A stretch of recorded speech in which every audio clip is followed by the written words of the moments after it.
Hello everybody, welcome to an unscripted quick little guide. Actually, this is not really going to be a guide. What I've discovered is I can actually make videos going through the motions trying to find the optimal way to start a game. And by making that into content, I can actually put it into the premium section, and I think it's actually relatively interesting enough. The thing is, though, I'm literally putting almost no editing effort into it, and I don't think that's good enough to really put out for the public, but I think it's interesting enough that even the premium people would be like, wow, that is actually kind of nice to have. I like this sort of thing. So this is going to be effectively kind of like a little a taste of what I'm hiding away behind the paywall content. Okay, so I'm going to let this out into the public so that people can see exactly what I'm doing and what I'm going to continue to do. I'm going to be doing this pretty much every week now, and I'm going to be releasing stuff like this just for different countries. Now, for Qing, there's really only a couple ways to play through. Obviously, you can still do the Singapore trick, but obviously another better way is to give investment rights to Great Britain so you can avoid the Opium War entirely, and by doing that, you don't actually have to deal with the Opium War penalties, which is wonderful. However, I still suggest, regardless of how you decide to play Qing, is absolutely go ham when it comes to building a bajillion construction sectors. And the reason why you're going to want to do that is because you want to get your construction up as high as possible. You have a lot of money to play with, and these gold reserves, they fill up quickly, so you want to get that out of the way really quickly. Now, this video, the whole primary purpose of this video isn't to just show you a base guide. No, I'm doing this as a proof of concept for an idea that I have been working with. I've restarted Qing like at least 20 times now, trying to find the best way to make use of this concept. Remember I was telling you before about going to Great Britain and giving them investment rights? Okay, just by doing that, it gets rid of the Opium War. It guarantees that they will not attack you. It's wonderful, wonderful. They also build in your country. That's kind of nice, because Britain's a really big country, and they do like to build in your country, and that gives you free GDP effectively, doesn't it? Well, I thought to myself, what if I tried to give everybody in the world investment rights into Qing? Because we have 1.6 million unemployed and 82.9 million peasants. That is a lot of people who do not have gainful employment. That's a lot. That's a ridiculous amount.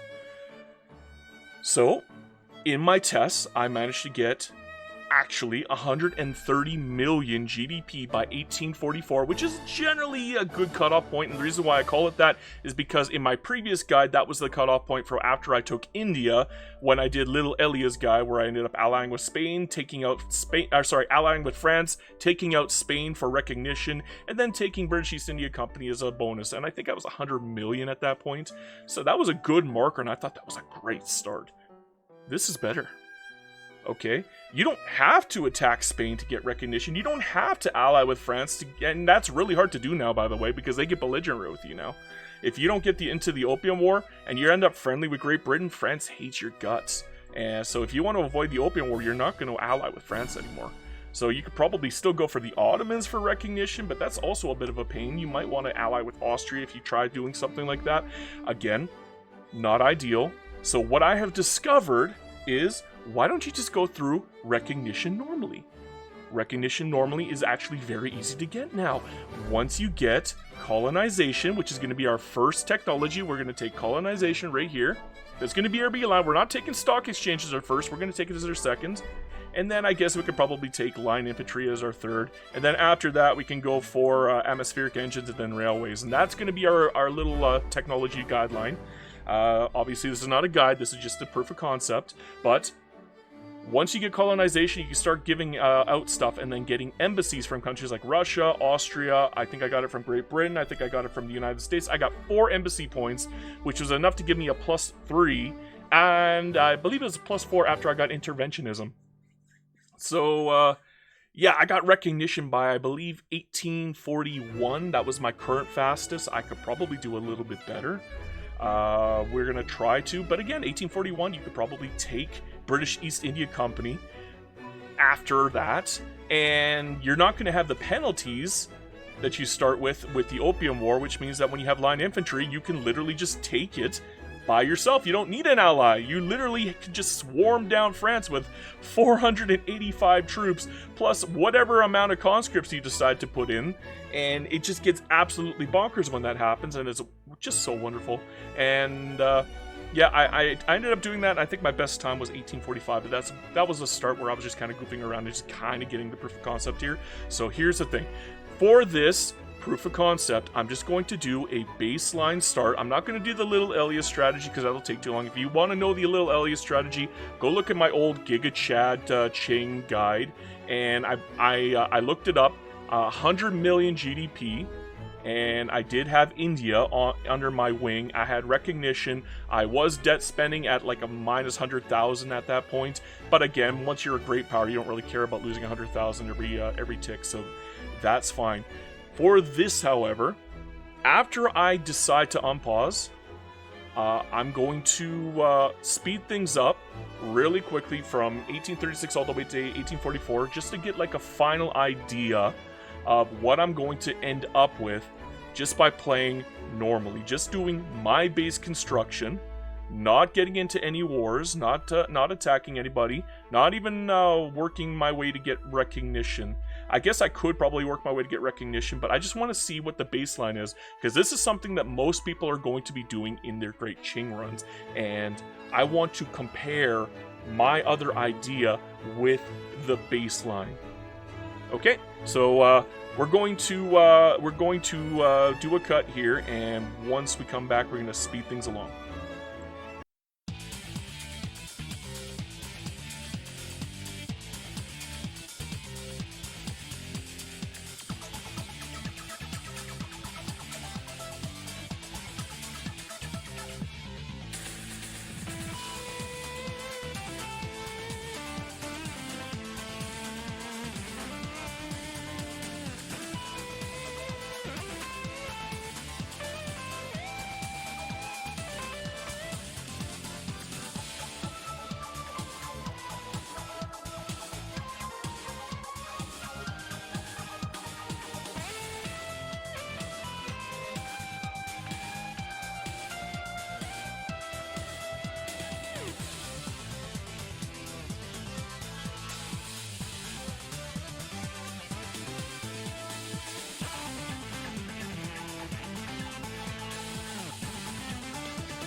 All right, there you go. You pretty much see what we've gone through. I think this actually turned out okay. Obviously, I didn't get interventionism done because I couldn't get interventionism done. I couldn't get mercantilism done. That definitely does hurt overall.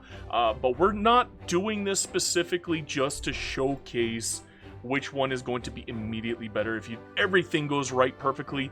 I just want to see which one is better if you do everything baseline, and whatever RNG happens is whatever happens for you, okay? So, obviously, the first thing you're going to notice is 110 million GDP. That's pretty darn good, actually. Especially since we avoided the Opium War, it's very easy to get very good growth as a result of that. We're looking at, what, 3.5 million growth on our population? The literacy doesn't really matter for us at this point in the game. Regarding our investment pool, the number that stands out to me the most and that worries me the most is only 37.2 thousand. Unfortunately, we just do not have a huge amount of investment pool. If I don't actively do the privatization myself, it doesn't seem like they're really doing a particularly good job of keeping up with me. So I guess maybe if I would have privatized earlier, it would have worked out better. It's hard to tell, though. Maybe if I did another baseline test and I did it where I actually did privatize in the early game, maybe this would have ended up better, but this worries me. Seeing only 37,000 after the 8-year mark, even though I got 110 million GDP, that is worrisome. Another thing that worries me is the fact that we have a huge amount of debt already. Okay, that is something that I'm not a big fan of, specifically in the early game. I do like to do my debt spending a little bit later, specifically when I have a better control of it. We do have some foreign investments in here, but not a huge amount. We only have 5 countries, and mostly we only gave it to those countries for the sake of getting our recognition. Obviously, we got our recognition relatively quickly. 1843. If we wanted to, we could probably still go for a British East India Company, because again, we do have our lovely cautious general here, our cautious leader, and yeah, the -20 infamy generation will allow you to be able to take British East India Company, no problemo. That's not a problem. And don't forget, we have no penalties from the Opium War because we completely avoided it. So that's wonderful. And look at that, Britain's actually in a revolt right now. So in this game, if you wanted to go for East India Company, I would highly suggest you do it. I would actually suggest you maybe ally with Russia, or maybe even, well, I guess not France, but Spain. Spain would be able to draw a wave of like a bajillion other forces and make it so much easier for you to take out the East India Company with your swarm. Again, we should be able to do it relatively easy because we only have 12 leagues left on our line infantry, and that is exactly when I would suggest you take the East India Company. I obviously think that would be probably best. Do it by about 1845 if you can get it done. Normally you could get it done a lot earlier if you beeline for line infantry even earlier and you had a proper alliance. Not the end of the world. I think this is a good baseline start. Obviously, it's not fully optimized. I did a lot of mistakes. I missed a couple of the construction queues. I missed a couple of treaties. Obviously, interventionism should have passed a heck of a lot earlier. This is a very bad run for interventionism. But again, this is not to showcase perfect. This is just to showcase the base strategy in a random RNG game. If this was a stream, this is what I would be stuck with this strategy. So it's not meant to showcase perfect. Perfect is what you get in the videos, okay? I restart a million times to get a good start on the videos. I can't do that for this. I'm pretending as if this was a stream. You get one and done. Whatever you get is what you get, and that's what you're stuck playing with. So that is what I would get stuck playing with. I get 110 million GDP. I get not a particularly good investment pool. That's very sad as far as I'm concerned. Let's take a look at the power of our industrialists. It's only 0.7, and they're only 658,000 wealth. That is small from what I've seen earlier. In some of my other playthroughs, this one did not end up particularly good. Let's take a look at our capitalists. We only got 5.8 thousand. So yeah, that is a little on the weak side. So I'm going to swap over and go back to the beginning here. And just gonna make a quick cut here. There we go. We did a quick cut, and we're right back to the beginning, January 1st, 1836. What you will probably notice at this point is I still have nothing completely set up. I do have my base set up. I got all of my, I guess my taxes and everything all set up. Oh, I should probably get that back down to medium, just to prevent the Ottomans from attacking me, but not enough to make me go bankrupt. I've already got everything else set up except for the baseline treaty, 207, real quick, and, oh, I already sent it, didn't I? Okay, well, watch what happens when I unpause this. Look at all those treaties just piling in, and it's only going to get a little worse. And that is just what is here at the beginning. I have another save that I'm going to jump to that already has all of the treaties done. You see, what I've been doing, I'm going to show you real quickly what I've been doing. I just go in here, I go to investment rights, and if they're willing to take it, great. If they'll give me money for it, even better, and I just give it to them. Anybody who is within my realm or within my purview at the very beginning is somebody that I just immediately give investment rights to. And if they take it, great. If they don't take it, whatever. Not the end of the world. I'll cry about it later. It's not the end of the world. You don't have to, I mean, you could probably get it with most people. You're not going to get it with everybody, and you don't really need to give anything else up except for maybe trade privileges. Don't forget, you're on the Canton system. Who in the heck cares if you give out trade privileges? Not me. It's not going to hurt you, because don't forget, this is only going to last for as long as you want it to last. You can cancel it at any time and then renegotiate it after the fact, and that's not going to be that particularly big of a deal. Now, just go around every single country. I'm not even, it's tedious, yeah, but is it powerful? I'll let you be the judge of that, okay? But yes, I'm literally going to every single country that I can, and I'm just giving it to them. And if they're within the 20 range, then that's great. If they're not within the 20 range, can I not give it? Oh, they're already considering it. Perfect. Let's try Bhutan. Yeah, you can try. Bali, you can try. Yeah, you want trade privilege? You can add that too if you want to give yourself a better shot. It's just an extra click, so I just go with the 75%. If they give it to you, whatever, great. If they don't give it to you, whatever, it doesn't matter. Now again, you're going to notice up here that I have my interests moved to Rhine and Danubia, and once those are in place, I can then start swapping off on, start giving these guys over here all of the investment rights. But what you can do after you get all the investment rights placed is you can literally move the interests. The treaty for investment rights doesn't go away even if the interest goes away. So I'm going to do a quick cut to one where I'm done with pretty much all of my investment rights. I think I had like 72 investment rights on that one. It was wild. So yeah, we're going to swap off to that real quick. Okay, so it wasn't entirely 72. It was 45 investment rights right off the gate. I will go through on the quick speed mode where I can actually get more investment rights. We're going to try to get as many as we can without going overboard here. But obviously, you're going to see here in this screen, foreign queues. We have so many different countries all building in, well, all capable of building in here. But look at this. Even the small countries, even Schomburger is building in my country right now. Chitrali, I mean, they're queued up. They will eventually start getting into it. Even countries with only 10 construction can still help you by building a single building in your country. And it does, I believe, add up. And that's kind of what this is all about. Let me just, I forgot to set my construction queue. So let's just fix that up really quickly here. We'll stop at 300. If I go over 300, I'll just delete them back down. And obviously, we got homesteading already set up at this point. This one was a luckier start, actually. I ended up with homesteading at 30% by July, which is not always easy as Qing. Sometimes you have to wait a full year to get your peasant movement as Qing. That stinks when that happens. But we'll see how things work out for this. Oops, did I forget to change that on this? Yes, I did. Whoopsie daisy.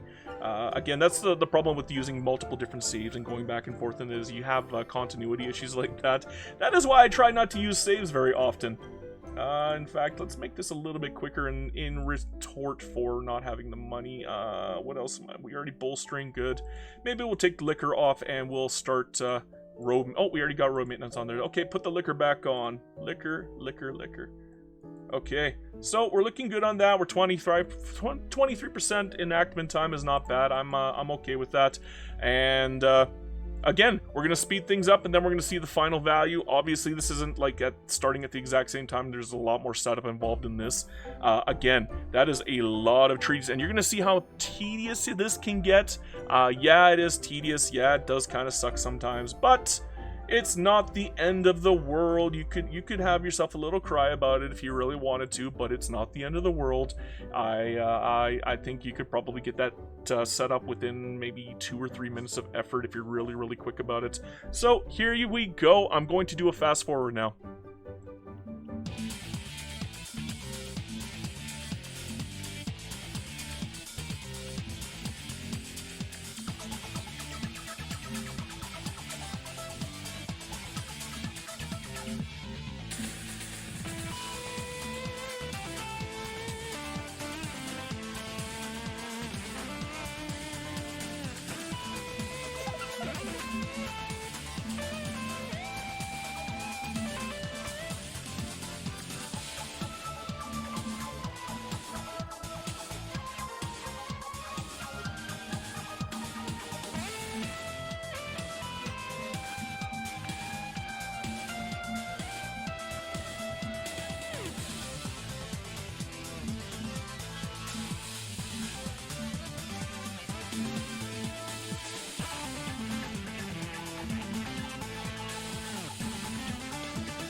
Well, there you go. That is the final product. Again, we did not get lucky. We did not get interventionism done. We didn't get mercantilism done.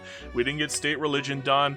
Those are things you should probably have done by 1844. I would restart this. But again, if this was a stream, you're not restarting it. What you get is what you get. Bad luck. Who cares about bad luck at that point? But take a look at the difference. Instead of 110 million, we have 126 million GDP. Let's take a look at our investment pool. It's actually lower. I don't know what happened. It just dipped off. I guess the investment multiplier died out. Yeah, that sucks. Again, if you privatize everything, that investment pool goes up. So you are losing 8,000 reinvestment by doing this. But in return, you're getting an extra 17,000 minting. So that is a trade-off you'll have to probably decide for yourself. Let's take a quick look at our trade unionists. Our industrialists are actually slightly weaker as far as wealth goes. Again, you could probably offset that by privatizing, and doing that will probably help them build up overall. However, one thing that I probably should have brought up before was the number of peasants and unemployed. You'll probably notice something when I bring up the screen here. We have a lot of states right now that have market access problems. We didn't have that with the other one. Well, why is that? Well, because there are so many more buildings in these states. Look at how much I've got built in just Guangzhou alone. Look how many opium plantations I have built. I probably built maybe 20 there. But like Yunnan, I didn't build any in Yunnan. I deleted those. And look at the logging camps. I built those myself. But yeah, look at the opium plants. Like, holy crap. Same with Sichuan. That's kind of crazy, the amount of stuff that gets built on top of what you're already building. Like, let me bring this up here.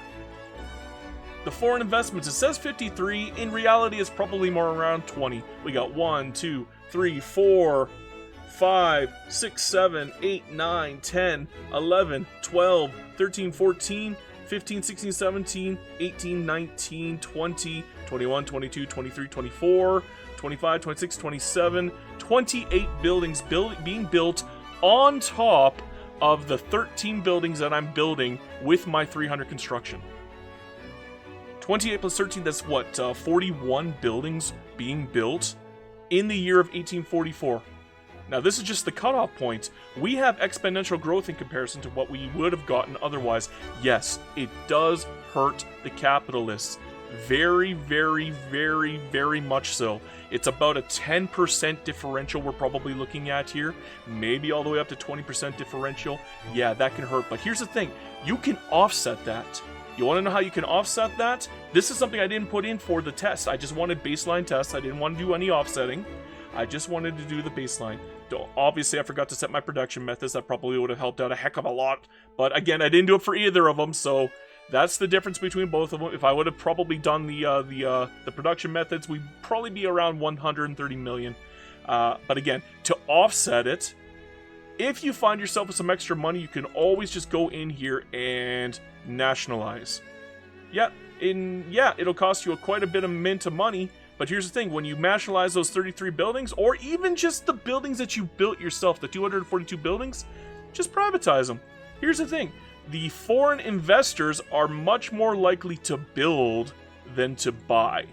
Whereas your investors are more likely to buy than to build, okay?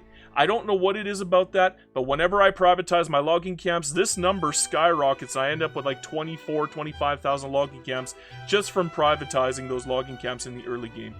That's literally the only thing I privatize, and then my foreign investment hits around 40,000. Like, it gets kind of crazy. And sometimes I actually had a game where it was 57,000. I don't even know if I still have the save, but yeah. Let me see if I can find the save real quick. Okay, I'm gonna see if I can find it. Okay, where is the save? Where's the save? It might be this one. It might be any of these. Sheesh. I got too many test saves, that's the problem. And we'll just put them into the save game file here, and then we'll load it up, and then we'll take a look at what we got here. Because these are my tests. I got so much crap here that I went through. So many different playthroughs. It actually drives me crazy how many times I've gone through this. There's so many different tests, so many different playthroughs I did here. Here's my current best one. 68,000 reinvestment that I got off of this. This is one I did everything as perfect as possible. I got almost all of the laws done perfectly.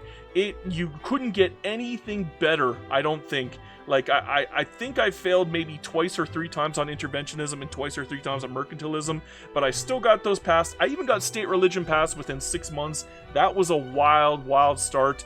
Everything was running fine, and I nationalized a couple times to spend my money, and I made sure that instead of going directly for 300, I went to 240, and then I slow rolled my way to 300 as I was gaining more money, from my GDP, instead of just going directly into debt and then fixing the debt after the fact.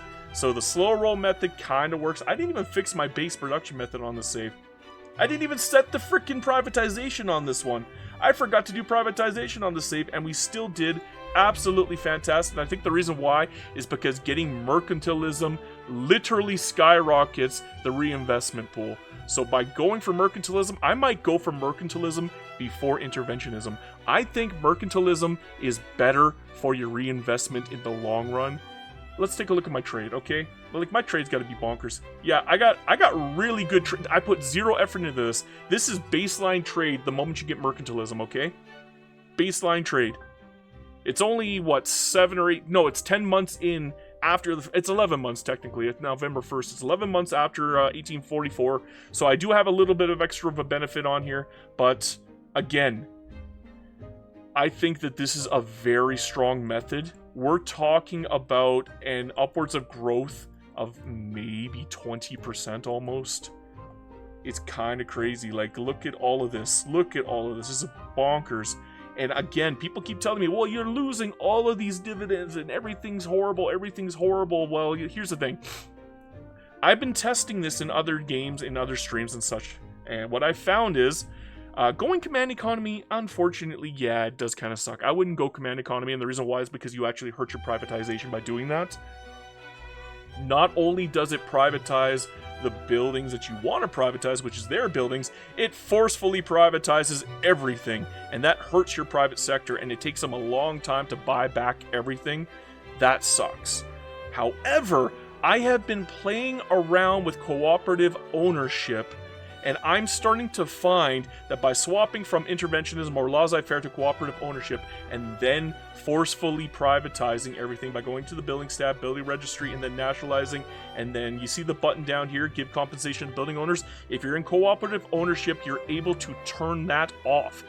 See, it says X, disable nationalization without compensation. Well, here's the thing. Go take a look at this. See, laissez-faire. Oh, I guess extraction economy, it has disable nationalization without compensation. Agrarianism, disable nationalization without compensation. Same with interventionism, same with traditionalism. Take a look at cooperative ownership. Yeah, notice something missing, gentlemen or ladies. Yeah, you can turn that button off and take everything for free. So, here's what I got so far. This is without turning off of my investments. Okay, before you do it, make sure you turn off all of your foreign investment treaties.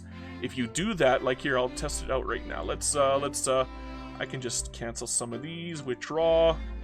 I'll just show you real quick, withdraw. I don't even have one with you. You're still in it. I can withdraw Britain, right? There we go. Unpause, repause. Now, I'm pretty sure it'll show up real quick. Looking like it is. Yes, it looks like it. I went from 40 buildings to 115 buildings. So when you turn off the foreign investment rights, you have the ability to privatize everything that they built. Okay? I'm actually tempted to turn off all of my privatization rights just to showcase you guys just how much I can privatize only after 8 years. Okay, I'm gonna cut right here, and I'm gonna showcase after. Okay. Oh boy. Okay, that was a little on the tedious side, but I got it done. And now let's take a look at the building registry. Bring it up and all. Let's find our. Oh my God, this list is huge now. Where are we? Ching. We're gonna remove that. We already, after only 8 years, have 769 levels of buildings in our country that we could nationalize And yeah, I could, if I wanted to be crazy, I could nationalize it all right now. In fact, I'm going to, just for the laughs, okay? We're going to nationalize this, just for you guys. Yeah, it's a huge amount of debt, but, I mean, what is this? Oh, yeah, only 40,000 government dividends. Oh, that's not a whole heck of a lot at all, is it? Jeez.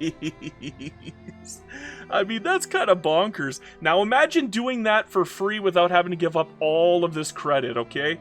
Imagine not taking all the interest. Just switch to cooperative ownership, take all of the buildings for free. All you do is piss off the world. Who gives a crap at that point? By the time you're at cooperative ownership, anyways, you don't care what the rest of the world thinks. You're probably ready to conquer the rest of the world, right? You'll be in the 1870s, 1880s. Everybody is just a moot point. You already got 500 army that you can pretty much afford, and you might have already upgraded them to maybe even trench infantry, or well, maybe just skirmish and shrapnel artillery, but still, you probably got a tech advantage by that point. You're probably way stronger than everybody because of your freaking GDP, and who cares if they all hate you? It's not like they're going to do a cut-down war against you. They can't. You don't have 100 infamy. You're not getting infamy from doing this, and they're completely hooped because of it. It's wonderful when it happens. I had a stream where I privatized 5,000 building levels. Oh my goodness, that's bonkers. But here's the thing. This will get even crazier. 8 years, 750 levels. Can you imagine 30 years or 40 years of that? Yeah, you'll have to keep up and make your own... well, you don't even have to make your own. Well, here's the thing. I don't even have railways yet. They're building railways for me, bro. Not a whole heck of a lot yet, but as my infrastructure gets a little bit worse, like people like Austria and Britain are going to build railways for you. So there you go. Just make sure to subsidize them, and you don't even have to worry about your infrastructure. You might not even have to beeline for railways yourself. They might just build it for you. The AI has a nasty tendency to overbuild railways, though, so make sure you keep a close eye on it. Generally around 1860, 1870, when their construction levels get redonkulous and then they just start building 30, 40 buildings in you all at once. My suggestion is if they're doing 1 million railways, maybe turn off the investment rights with them for a little while. You can give it back to them later, but just be careful when that happens. But yeah, there you go, guys. 8 years, a difference of all the way up to 20 million GDP for Qing, and so many options are opened up to you. And again, you could still go for East Indian Company and make yourself even beefier, make yourself even stronger. And there's so many options out there, and I'm telling you, it is a low-key overpowered. Like, this might actually become banned in multiplayer games. If it isn't already, I mean, multiplayer is usually really quick when it comes to finding things that need to be banned. This is definitely one of those things. I'm going to make a video of playing as Qing using this to its absolute limit, and then I'm going to use cooperative ownership to take everything, and we're going to become the true greatest power in the world, the one communist Qing. And that is the future, my friends. So look forward to it. I hope you enjoyed this. This is what the premium people get to look at when I'm mulling over ideas, trying to find out what to do for videos. I'm very deliberate when it comes to the videos that I put out. I try not to put anything out if I don't think that it is interesting. I don't just make random playthroughs instead anymore. I like to do things where I have a great setup first. I guess it hasn't been doing particularly well lately, but that's okay. It happens. That's YouTube, my friends. I hope you enjoyed this video, however. Hail Hydra Cat.